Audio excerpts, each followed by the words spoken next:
Hey everyone, welcome. It's Susan Coffin here for Attitude Magazine's weekly ADHD Experts broadcast. Today we'll be talking to Dr. Ari Tuckman about those sort of shocking days just after an ADHD diagnosis, whether it's for you as an adult or for your child. It's a time when you might feel overwhelmed and you might find it hard to find answers to all the questions running through your mind. Questions from treatment to what does this mean for the long term? Dr. Tuckman will be talking about the emotional challenges of learning that you or your child have ADHD, the related conditions to look out for, and things you need to consider in terms of putting together a successful treatment plan and a support system. So thank you so much, Dr. Tuckman, for being here today. We are super grateful for your time. We know how busy you are. Let me introduce Dr. Tuckman to you. He is a psychologist in private practice in Westchester, Pennsylvania. And he is renowned for his ability to take very complicated information and make it understandable and useful.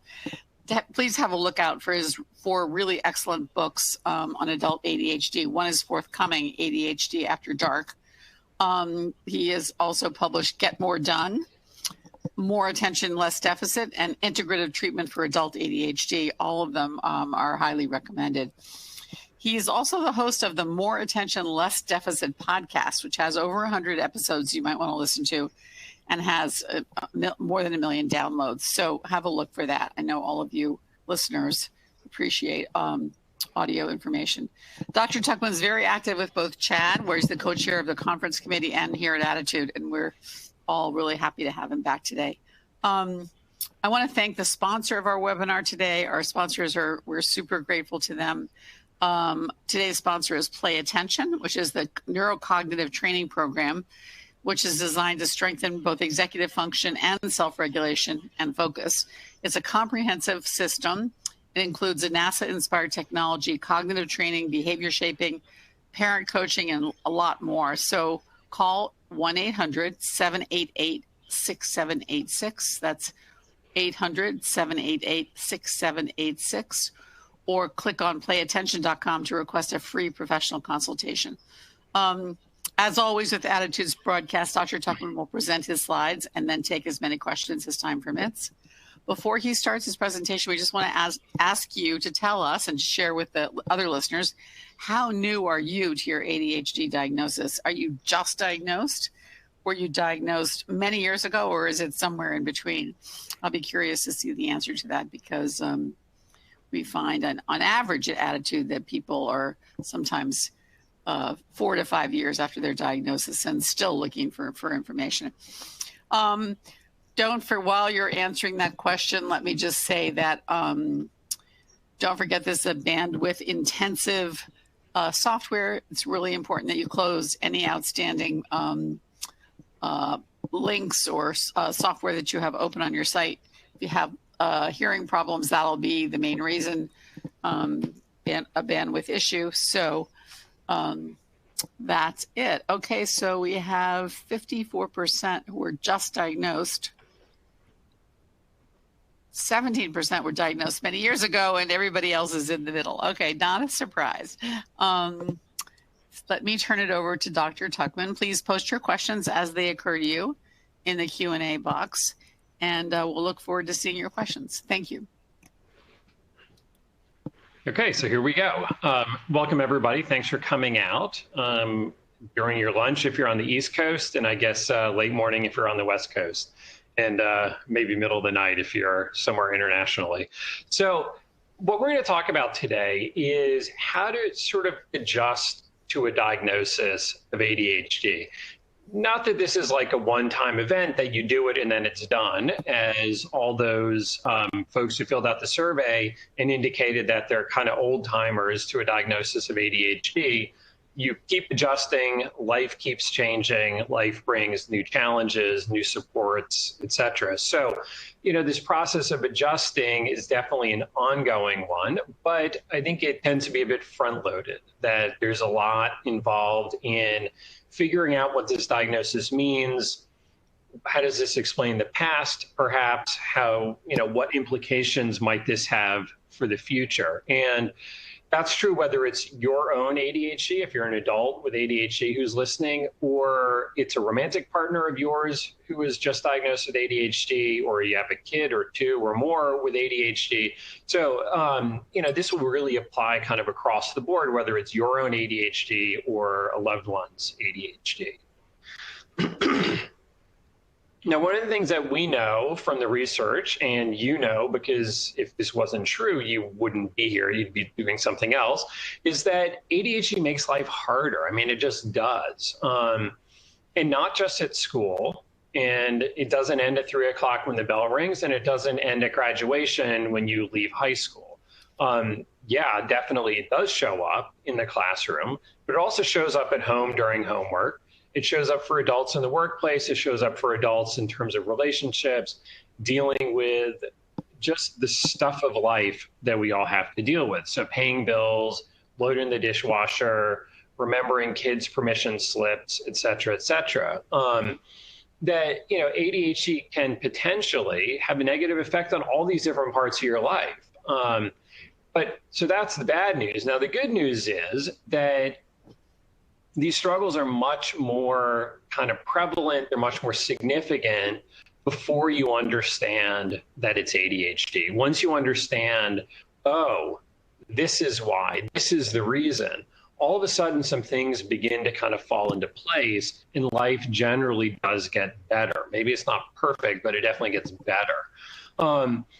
But until that diagnosis comes, it's pretty easy and frankly, almost a little bit kind of logical to kind of doubt yourself. Like, why do I keep making these same mistakes? Or why didn't I just do that thing I should have done there? Including, doubting in the case of a kid with ADHD, for parents to doubt themselves of like, man, maybe I'm just not being a good enough parent. Maybe that's why she's struggling so much. Maybe I just can't figure out how to help him get his homework done. So, unfortunately, there's a lot of self-doubt that can go around before you understand that, this is an ADHD thing. It's not about character. It's not about motivation. It's not about desire. It's about kind of neurology. We're going to talk a little bit about how that is. So I say sometimes that ADHD is ironically both invisible, but also unmissable. And I say it's invisible because, if you're not hyperactive, if you're more the inattentive type, or if you're an adult who, however hyperactive you might have been as a kid, is probably a whole lot less hyperactive as an adult, it's one of those things where people can't look at you and see, oh, wait a second, there's something a little bit different here.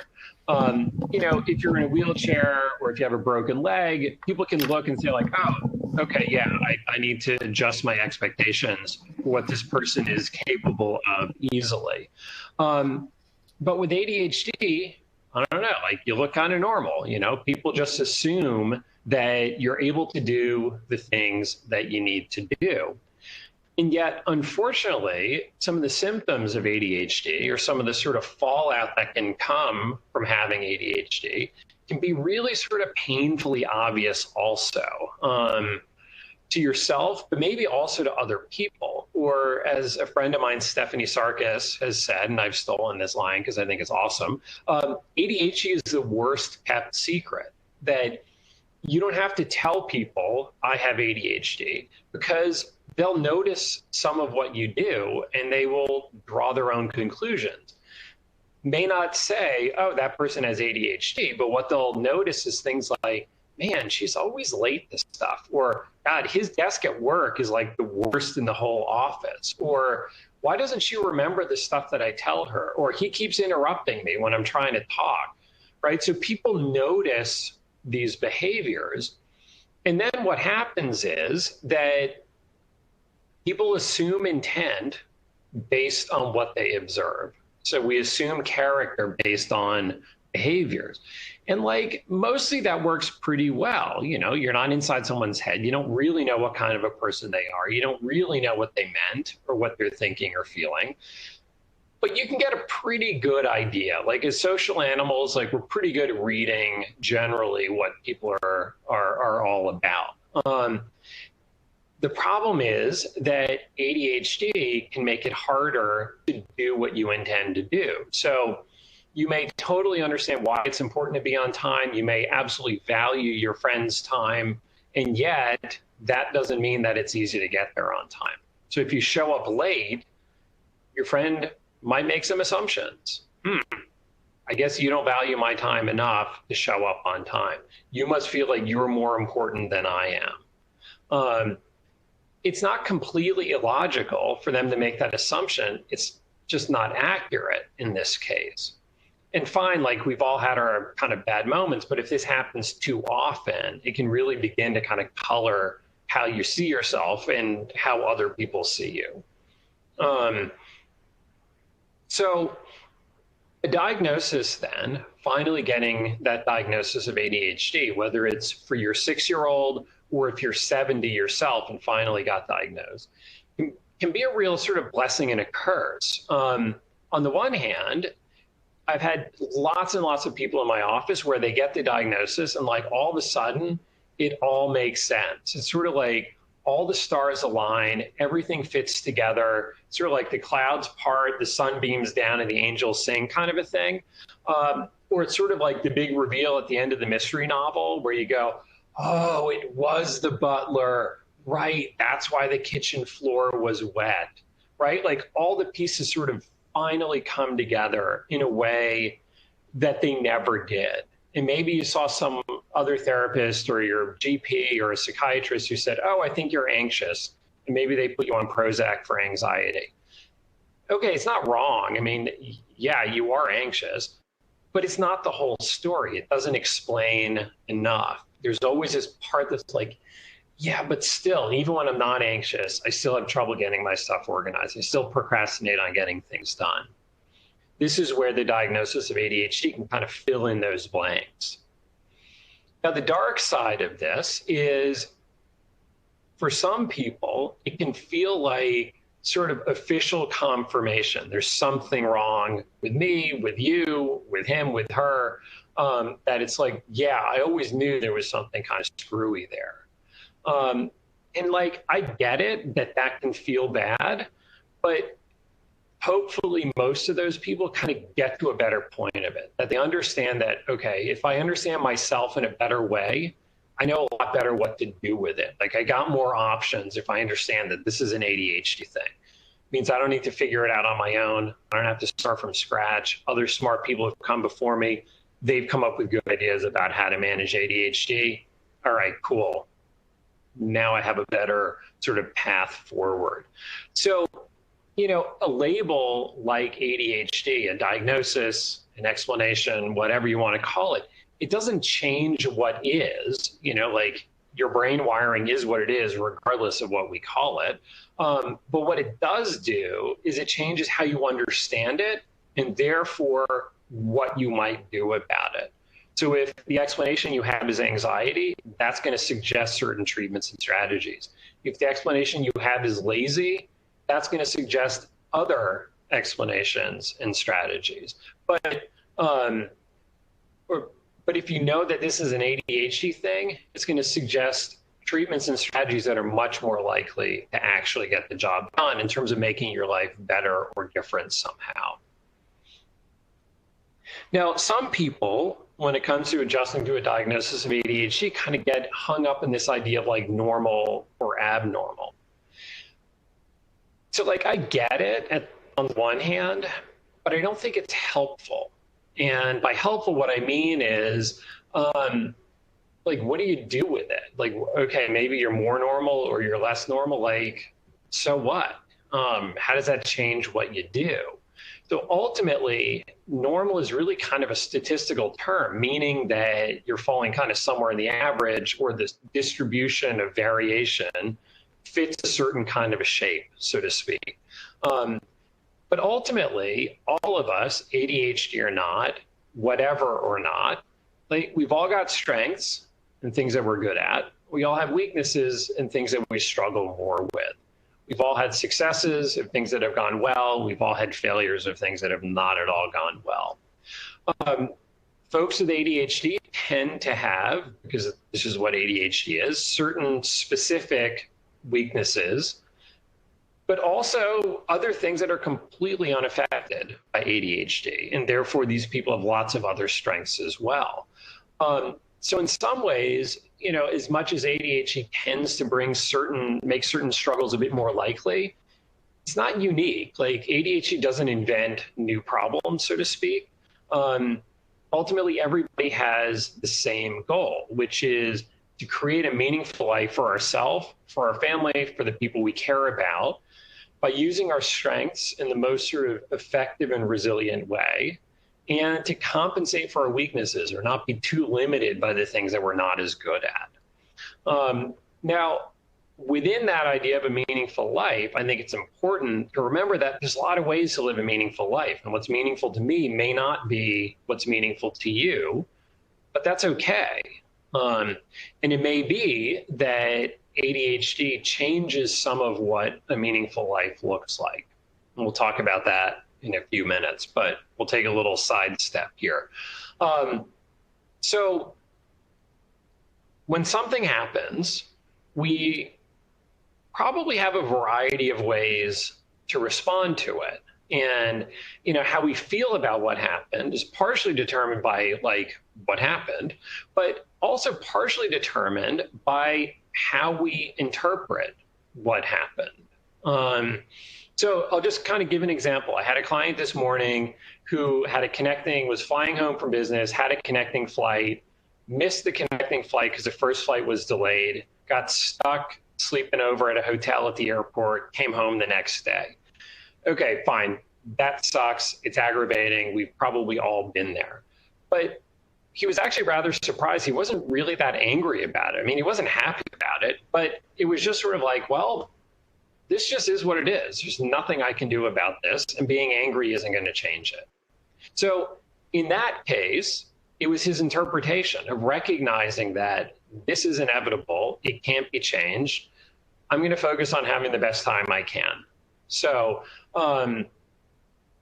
half of what we do in therapy then is not actually about changing what's happening. It's about changing how we interpret what happened and therefore how we feel about it. And this is definitely true when it comes to things that have already happened. Like I can't change what happened to you yesterday.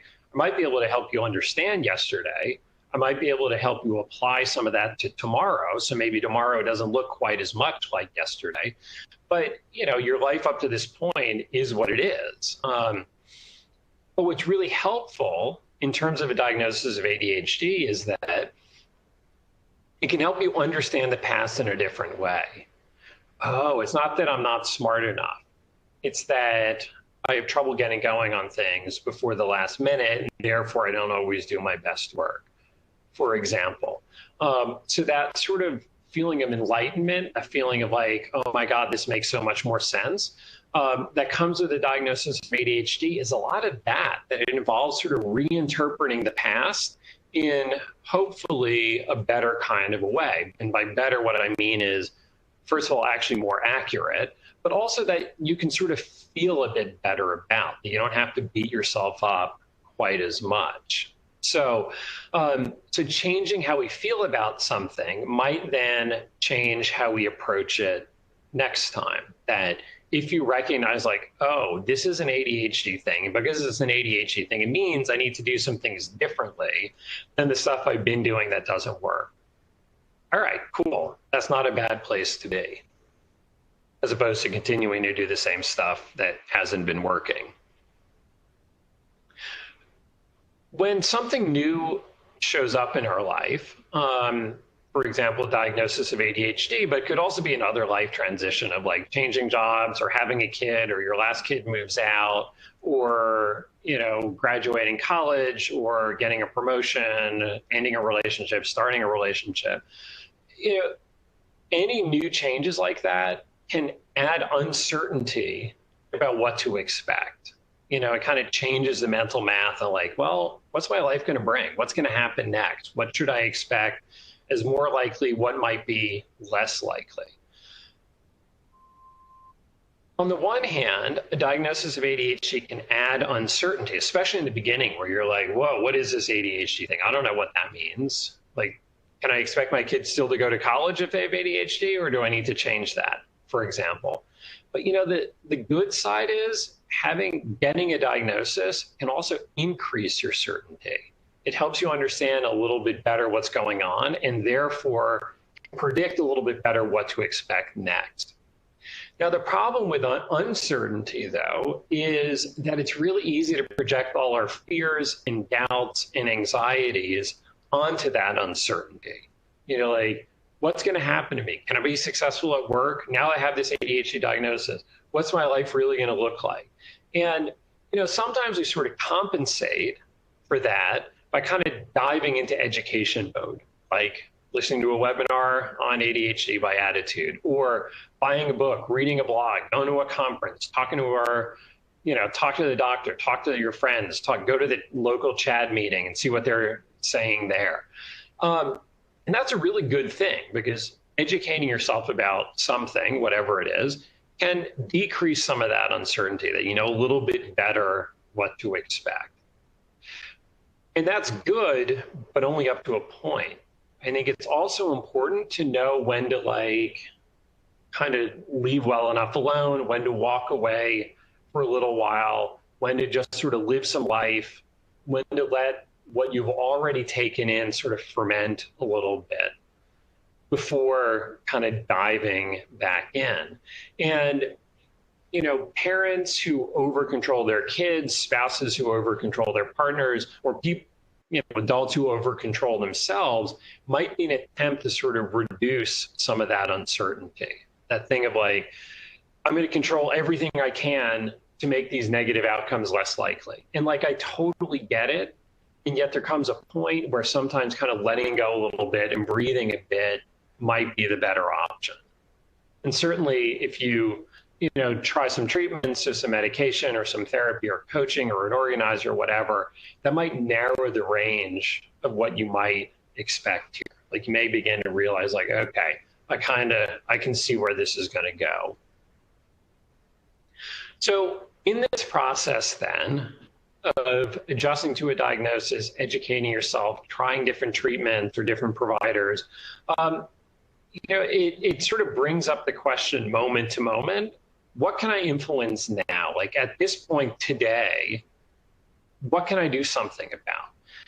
And it may not be everything you wish you could do something about. And this is super easy to say, but I think it's worth aspiring to for all of us, but not sort of wasting time or fretting over the things that you can't do anything about right now. So I don't know, if it's Saturday morning and you notice there's a bunch of missing homework on your kid's online grade report, but you can't, you can email the teacher, but you're not going to hear back till Monday.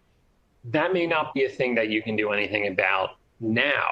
Now, on Monday you can certainly, call the school or contact the teacher on Monday. But at this moment, the thing to do is to just sort of breathe and focus on the things that you can do something about. Some of this stuff, it may be that you just need to wait and see what happens. So okay, took that big test. Now I just got to wait and see what grade I got. If I did well, that means some things. And if I did badly, that means some other things. But right now at this moment, you just got to wait for the grade to show up. And then there are some things that we're not ever able to influence, that there are certain things in our life that are just going to be what they're going to be. And we need to find a way to kind of be okay with them.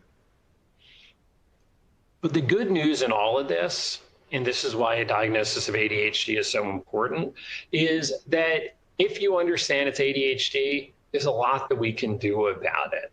The medication that we have really tends to work quite well with manageable risks and side effects. Therapy by actually a therapist who understands ADHD can really do a lot. We have great ADHD coaches and organizers. We have lots of good information. This is very much a known quantity at this point. So there's a lot there that you can do to make your life and your loved ones' lives a whole lot better. So learn as much as you can, up to a point. Find good clinicians. If the people you're seeing don't seem to be getting it right, if they're not as knowledgeable as you would like them to be, ask around, look on provider directories like at Adhd or on Chat or psychologytoday.com. Work hard at it. The people who put in good effort on treatment tend to get better results. That's kind of an obvious thing, but sometimes it needs to be said. Remind yourself that rarely is success linear, that sometimes success is sort of up and down, or what used to work maybe doesn't work as well as circumstances change. We're coming up on the transition from the school year to summer. Might be a whole different ballgame in the summer. You might need to make some changes accordingly. And when things blow up or don't work out and you fall off track, just get back on. But at the end of the day, it's not, as a psychologist, as whatever, it's not like I don't treat ADHD. I don't really care about ADHD symptoms. What I care about is helping people with ADHD and their loved ones live better lives. And if your ADHD symptoms are getting in the way of that, now I care about it. If your anxiety or depression is getting in the way of it, I care about that. But otherwise, if your ADHD isn't having a negative impact, I'm much more interested in the rest of your life. So let's not get over-focused on ADHD, and let's focus really on what's going to make a big, interesting, meaningful life for me or whoever this is that I care about. So in order to understand ADHD, we need to understand the executive functions. And I think it's important to understand this because it'll help explain not just why do folks with ADHD have the struggles that they have, but also why do some strategies work so much better, and by the way, other strategies not work at all. So ultimately, ADHD is really fundamentally a deficit in executive function. So we could almost say that ADHD should be called EFDD, meaning executive function deficit disorder. It's not that folks with ADHD don't have executive functions, because they definitely do. It's really more about kind of consistent application of those executive functions. I'm going to give you some examples of what the executive functions are, but basically one of the ways of thinking about them is that they're sort of abilities that we have that allow us to create a better future for ourselves and the people around us by converting intentions into action. So like, I need to call that guy back tomorrow, or my boss was giving me a hard time. I really need to manage my emotions. I'm going to keep my head on. I'm going to stay calm, and I'm not going to say what I really feel like saying. Or I need to get going on that monthly report before the end of the month. So those are some examples of what the executive functions do. So another way of sort of thinking about the executive functions is that they convert knowing into doing. In that folks with ADHD, as Russell Barkley has famously said, know what to do, they just don't reliably do what they know. So getting places on time is pretty easy as a concept. It's the application that's a bit tricky. And that the challenge for folks with ADHD is to sort of let go of what's happening in the present moment so that they can think further out into the future and act on that better future. So when you look at what various authors have written about executive functions and how they sort of break things out, different authors sort of slice and dice them a little bit differently, but ultimately are pretty much all talking about the same sorts of functions.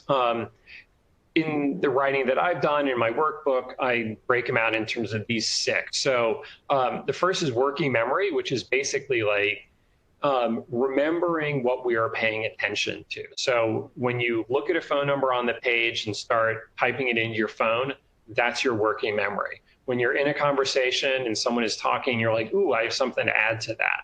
And you're hopefully waiting to say something. That's your working memory doing its thing. There's also the sense of time, which is not just time management, but it's the ability to sort of sense time, like what time is it now? How long have I been doing this? Is it time to leave yet? How long is that going to take? So it's sort of tracking and managing tasks in relation to time. There's perspective memory, which I think is really interesting, which is basically like remembering into the future. oh, when I get home tonight, I have to ask my wife what's happening, with that weekend in a few weeks. So it's that remembering forward and then acting on it.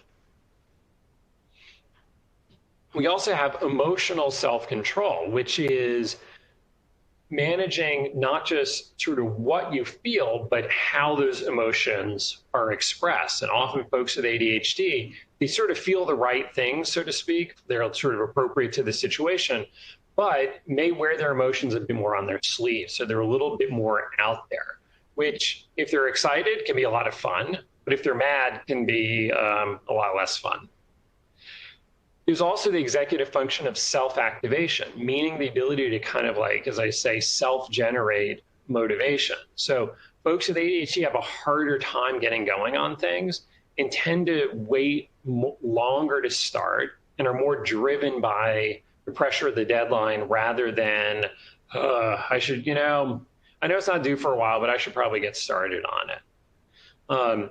And then finally, the combined executive function of hindsight and forethought, meaning looking back to the past and applying those lessons to the current moment, making good decisions as a result, or thinking forward into the future. If I do this, and that's going to happen, or if I do this other thing, but if I call them now, so it's that whole process of like thinking through before starting. So looking at the past, looking at the future in order to make better decisions in the present. Now, I sort of half jokingly say that the unofficial slogan of ADHD time management is, by the time you feel it, it's too late. And it sort of captures the idea that for a lot of folks with ADHD, really where they struggle is not in doing the thing in the moment or reacting to things in the moment, but it's really much more about thinking into the future and acting now to create that better future later. Easy to say, much harder to do. And that in order to act towards the future, in order to do something that's going to be better for you later, but not necessarily now, you need to sort of disconnect from whatever's going on in the moment. Ooh, this is really interesting. Oh, I don't really feel like doing that. Right? You need to kind of like get away from what's happening right now and to think about the future and then to really like act towards the future.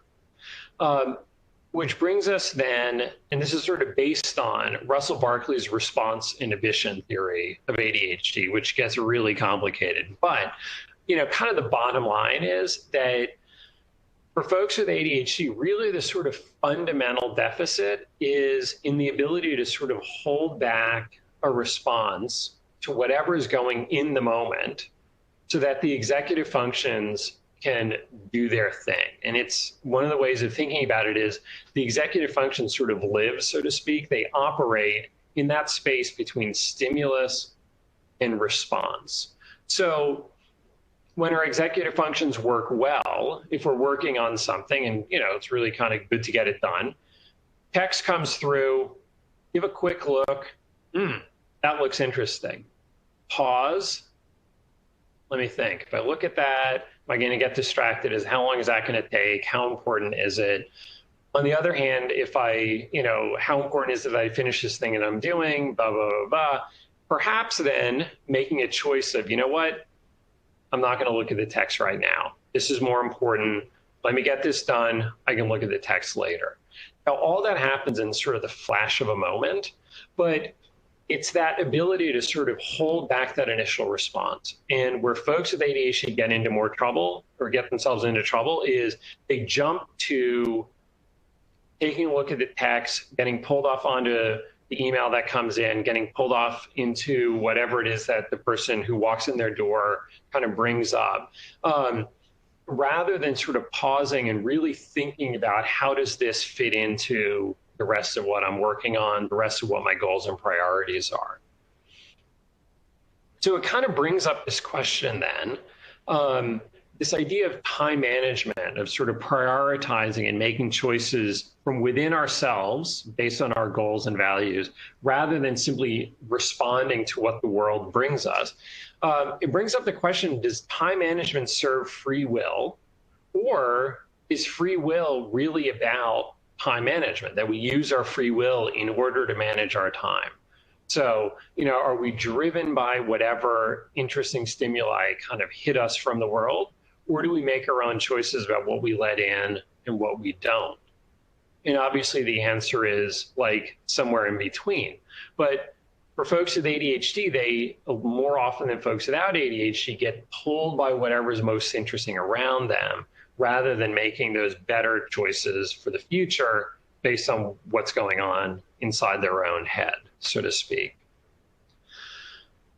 So Barkley has also talked about, as a result of this, that folks with ADHD tend to have what he calls it future myopia, meaning they don't see the future as clearly. And if you talk to your 10-year-old about that paper that's, the big test that's due on Friday, or that's going to happen on Friday, if it's Monday and you're talking to them about Friday, they are not seeing Friday. Like, they're not thinking about Friday. They don't feel it. They're not interested. But you, as a 40-year-old or a 30-year-old, you may be very aware of Friday when it's Monday.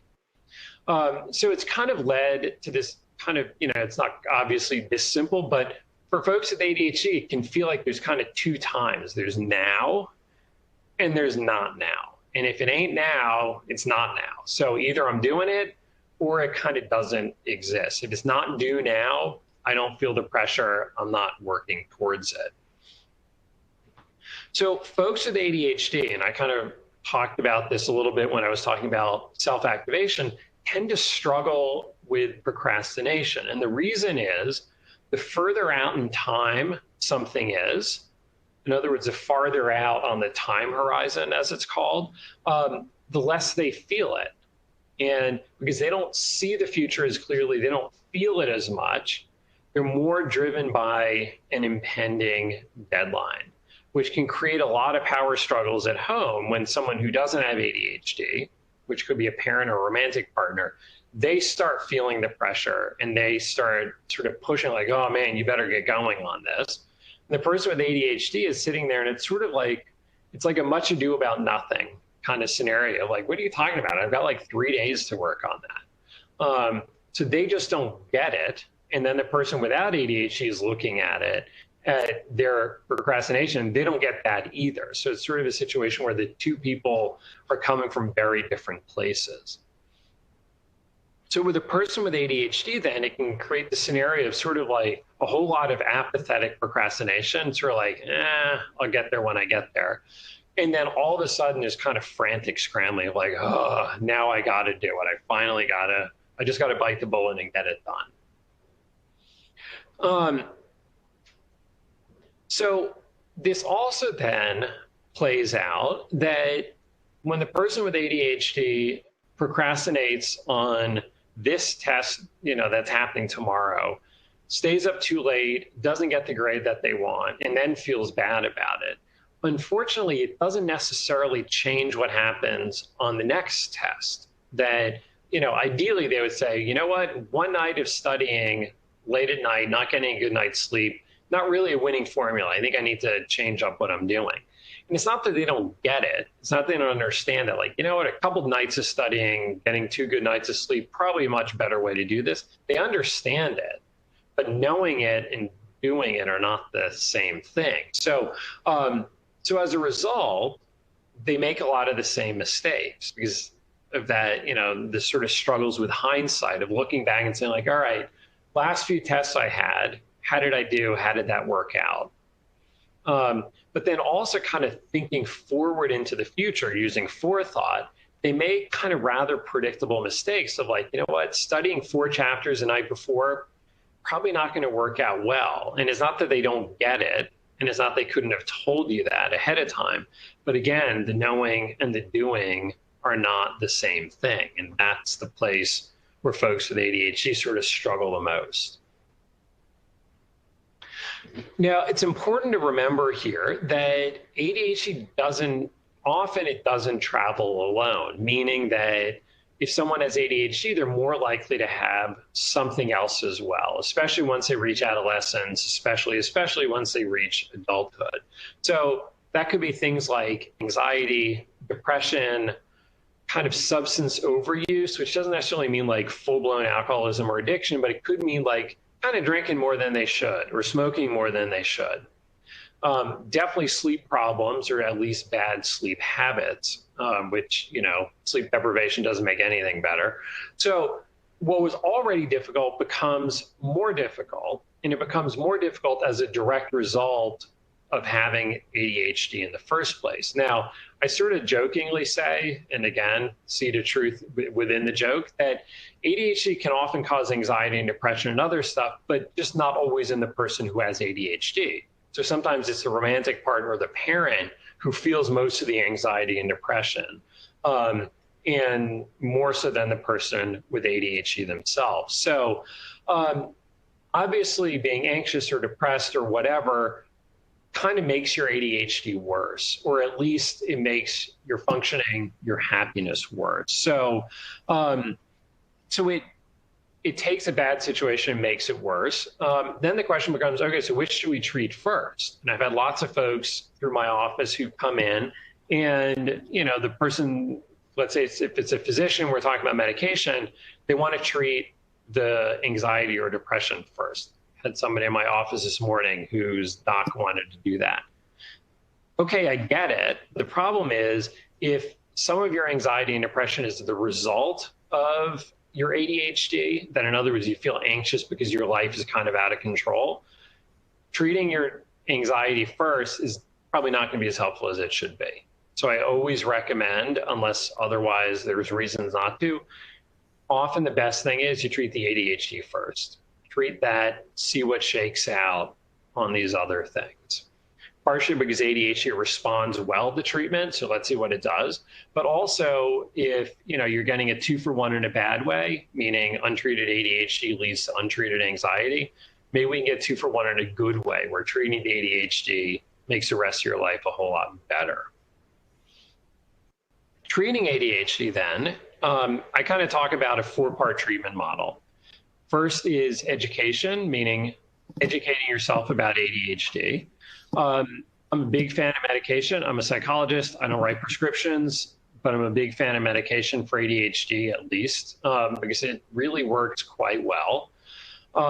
Coaching, meaning specifically ADHD coaching, meaning a coach who understands ADHD and can help you kind of create better strategies and feel more successful and identify how you or your kid or whoever, processes information and can be most successful in the world. And then therapy to help address how ADHD might impact how you see yourself, how do you understand your past, your mindset towards new challenges in your life, addressing comorbid conditions, working better together as a couple or a family, et cetera, et cetera. And then final slide here. I talked at the beginning that ultimately we all have the same goal. We want to create a good life for ourselves. We want to create a good life for each of our family members, all the people that we care about. If one person in the family has ADHD, that can affect everybody, because in families, what applies to one applies to all. So absolutely, ADHD can create additional demands for the family members as well as a person with ADHD. But, we all have the same challenge, which is to bring our best, to be the best person that we can be, whether that means managing ADHD or whatever else life brings for us, and to really sort of work on balancing the workload, meaning physical work of who does what, but also the emotional work of kind of, who takes responsibility for different things, who's sort of worrying about it or not. And ADHD can add to some of the burdens, but it's the same burdens that every family has. These are universal struggles.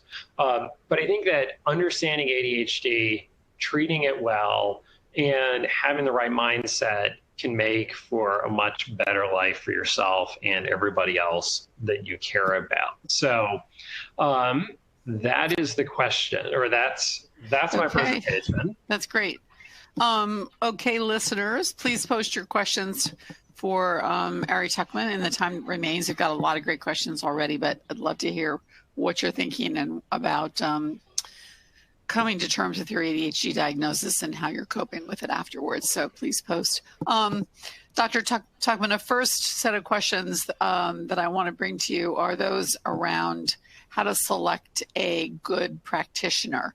Specifically, one person I thought asked it very crisply: what questions should I ask a potential doctor to see if he's a good fit, or if he's knowledgeable enough about ADHD to treat me or my child? Right. I mean, I think it just comes down to the sort of basic question of, how many folks with ADHD do you treat? And, it should be more than just a few. Maybe how comfortable do they feel treating them? If it's, a physician that we're talking about, and therefore we're talking about medication, do they feel comfortable prescribing stimulants because they're clearly the most effective medication for ADHD? And do they tend to use extended release stimulants, or do they, do 2 or 3 short acting medications a day, which is a setup for forgetting? So, which really comes down to, are they using kind of like standard treatment protocols that, like, the standard protocol is there's your first line treatments, and then your second line, and then your third line. So, if someone is familiar with ADHD, knows how to treat it, is comfortable treating it, they'll use the most effective treatments first and the least effective treatments last. So, yeah, I think it's, it comes down to how many people they see, and, are they open to, changing things up if need be. So when you say first line treatment, so a question to them might be, how do you approach treating ADHD? What's your first line treatment? What's your second line? Just sort of that sort of a question. Yeah. Yeah. Okay. Yeah. Lots of listeners have a real problem finding anyone that they think to be effective. So right. I think it's hard. There's one person here who listening, who is pretty sure she has ADHD. Her psychotherapist sort of denied it, and she's wondering, how important is it to really persist and actually have a diagnosis? Yeah, I think it's a good question. So, I mean, I think it depends. Do you feel like if you have ADHD and it's untreated, is this having a negative effect on your life? And if the answer is not really, then I don't know, maybe it's just an intellectual question. Mm-hmm. But if the answer is like, yeah, I really do feel like I'm struggling more than I should be, and that we're missing this like important part of the puzzle. So if that's the case, then I think you press your therapist a bit, like let them make their case, like you make your case, like this is why I think I do have ADHD. Let them make their case for why they think you don't. And, again, the question is, to what extent, are you familiar with ADHD in adults? And if the answer is not really, I think they've kind of got less credibility on the issue. So perhaps then you seek someone else who is more familiar with ADHD and can do a better evaluation. Speaking of which, I am not a fan of big testing batteries for a diagnosis of ADHD. I think it's totally overkill and often is not as helpful as it seems like it could be. So, a good diagnosis means spending at least 45 minutes, preferably more, but at least 45 minutes really talking through your symptoms, making sure that it sounds like ADHD, but also isn't better explained by someone else. So filling out a couple of questionnaires and doing a 6-minute conversation at your doctor's office is not a great way either to make a good diagnosis of ADHD. So, seeing a psychologist or a psychiatrist or a neurologist or someone who can spend enough time to really kind of get into the details and figure out what's going on. Right. Okay. We've had some pretty great presentations on the question of how to really get a good ADHD diagnosis. So look on the Attitude site for more about that. Some interesting questions here, both from adults and from parents about their children, about trying to distinguish between ADHD symptoms and sort of an excuse for not doing something. One parent says, how can I tell if my child is just not doing homework because she doesn't feel like it? And one adult says, I sort of, go back and forth between feeling overly invested in ADHD and not taking it seriously enough. I can't decide sort of how to balance the role that ADHD plays in my life. So that's kind of a nebulous question, but I think you see what I'm saying. Yeah. I hope you see what I'm saying. Yeah, no, I totally get that question. The way that I sort of think about it is that ADHD should not be used as an excuse, but I think does make a great explanation. And the difference is this: excuses depend on someone else doing the excusing, meaning I don't have my homework because I have ADHD. Teacher, can you give me a pass on that one? Now, maybe they do, and they say, okay, that's fine, get it in tomorrow. So like they excuse you from having the homework be due today. But you know what? Maybe they don't. Maybe they say like, look, I don't take late homework. Like that's a 0.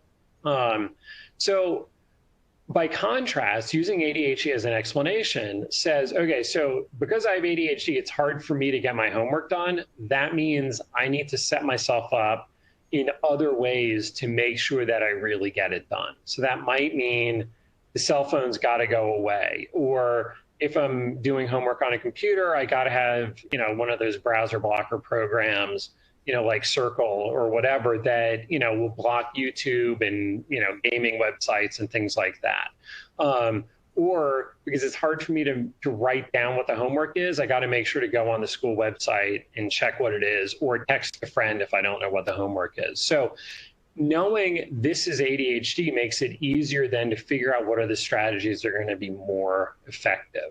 When it comes to understanding why someone else is or isn't doing something, I really sort of, and I've taken this from Ross Green, but I really like the idea of trying to figure out, is this a problem of skills or is this a problem of motivation? And rewards and punishment will increase motivation, but they don't give you skills you don't have.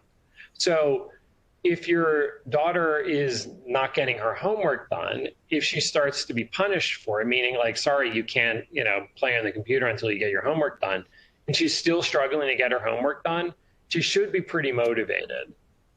So maybe that's more a matter of skills. So maybe we need to do something else, look more on the ADHD side of the fence to help find out where are things breaking down?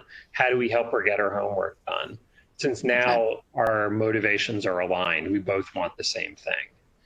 Interesting. So there's a question here from an adult who said, I just got my diagnosis 2 years ago at the age of 23, and I struggle a lot finding a balance between accepting it and at the same time over-identifying and limiting worry that I'm over-identifying and limiting myself. So I think what you're saying is accepting it and then take steps so that she would not be limiting herself by accepting it. Yeah. And I think that, so acceptance is a really good thing, but acceptance does not mean passive resignation. Right.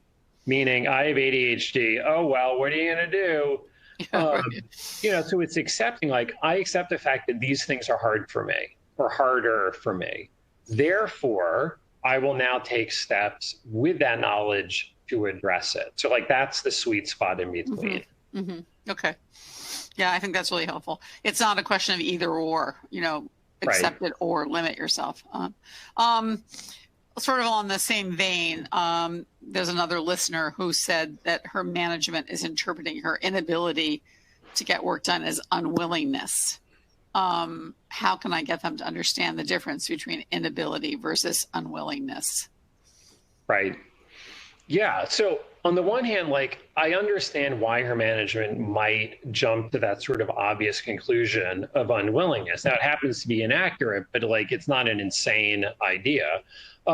So I think the key there is to explain to her management, I am very motivated to get this done. I would like to get it done. It's in all of our interests for me to be more effective. Here are the things that will make me the most effective employee possible.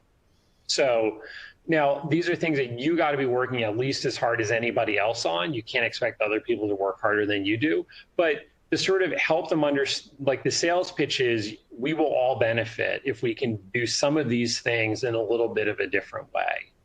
and then really show the effort that you're putting in. So where do you come out in terms of revealing in the workplace that you have an ADHD diagnosis? Right. Great question. So the advice I give is talk symptoms before diagnoses. Right. So I think there's a danger in saying I have ADHD because you don't know what your manager or coworker thinks that means. Like people don't understand it always, and they may have crazy ideas and it may go against you. So instead, I think you just cut out the I have ADHD part and you just say things like, I sometimes have trouble keeping track of deadlines and priorities. Therefore, if we could have more check-ins, that would really be helpful. Mm-hmm. Right. So you just kind of lop off the first part of that sentence, which is I have ADHD and therefore blah, blah, blah. Just focus on what you need to get the job done. Yeah. And the thing is, when you talk symptoms, you're probably not telling them something they don't know. Right. There's no grand reveal. They're like, duh. Yeah, I know you have trouble keeping track of stuff. That's why we're talking. But you're suggesting a solution or a way to address it. Yeah, exactly. Really interesting question here, which I think is very salient for adults who have been diagnosed, later in life. Can someone with ADHD have a sort of PTSD due to the years of failure and being told how bad they were by parents, teachers, employers? If so, how to help with that? Yeah, absolutely. So, kids with ADHD, kids with untreated ADHD, especially if they're more kind of hyperactive impulsive, tend to have more negative experiences from parents and teachers and other adults and their fellow peers than kids without ADHD. And that kids with untreated ADHD tend to evoke more negative parenting behavior because the parents are sort of at their wits' end, like they don't know how to make it better. So, I'm not excusing bad behavior on the part of these adults, but at the same time, I can empathize and understand, they are fed up. They don't know what to do, and they're sort of running out of patience and good ideas. So again, it's that acceptance, finding the middle ground of being able to, on the one hand, sort of empathize with some of the bad behavior that you were on the receiving end of, empathize why these people might have behaved the way they did, maybe to some degree, not completely get them off the hook. But also to sort of empathize with yourself, to recognize that, I wish I had known different, but I didn't, or I wish they had known different, but they didn't. And depending on how old you are, if you're more than 30 or 35, the odds of them knowing different, so to speak, were pretty darn low. Mm-hmm. And maybe they should have, and maybe there are a lot of things they did stupidly that they should have done better. But some of it is just kind of recognizing that this kind of is this is what it was. And I could wish it to be different, but I know it isn't. So what can I do different now? How do I take this information now and make a better life for myself or somebody else that I care about? And maybe that's really kind of the best that we can do, or kind of like the old line, sometimes living well is the best revenge. It's sort of a way to create a break between your past and your present. Yeah, someone posted this, and it's something that we see at Attitude a lot. A lot of people are very angry that they went through those years without diagnosis, angry that others don't understand. So that underlying anger, I think, is something that can be pretty corrosive.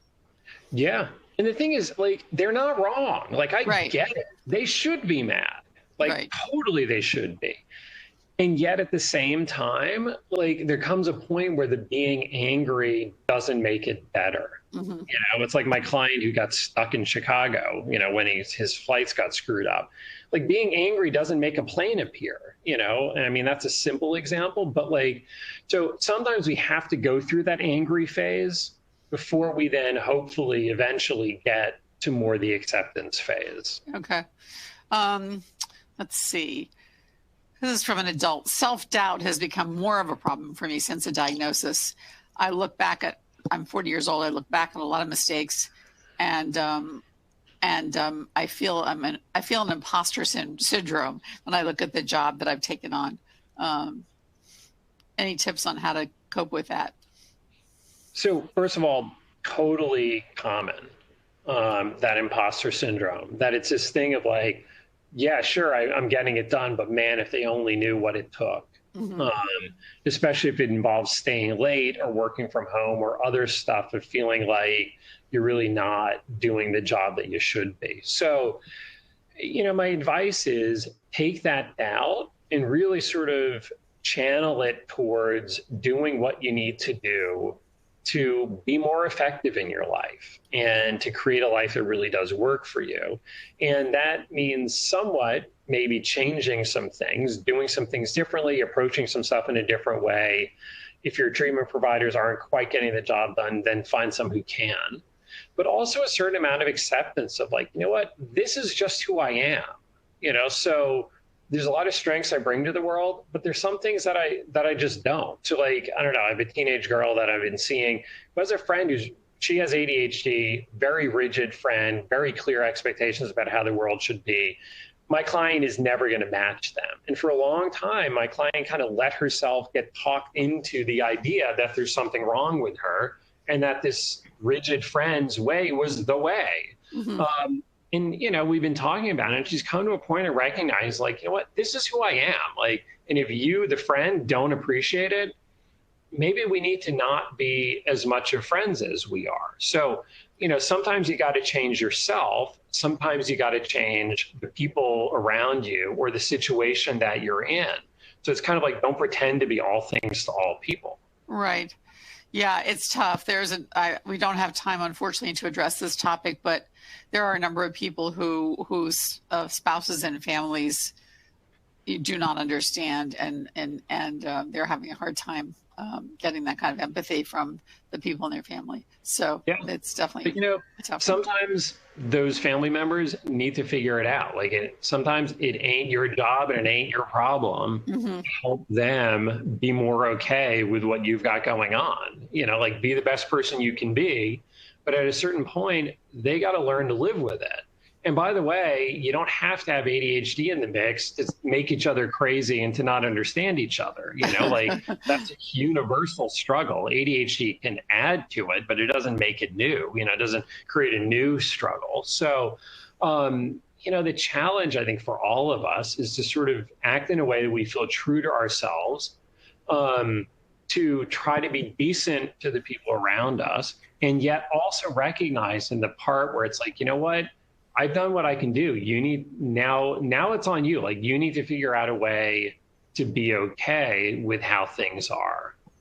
Okay, that's a great finale. Dr. Tuckman, thank you so much for understanding what it means to be an adult with ADHD or a child and being so clear about it. This is super helpful. Listeners, on next Thursday, May 23rd, we have Dr. Dodson on emotional dysregulation and rejection-sensitive dysphoria, characteristics of ADHD. And then on Tuesday, June 4th, we have a question about could I be on the autism spectrum? We found here at Adhd an increasing number of inquiries about the overlap of autism with attention deficit. And so we have an expert on that topic on Tuesday, June 4th. So thanks, everybody. Happy spring. I hope it starts to be spring soon. And Dr. Tuckman, especially thank you to you and to Play Attention for sponsoring this webinar. Bye, everyone.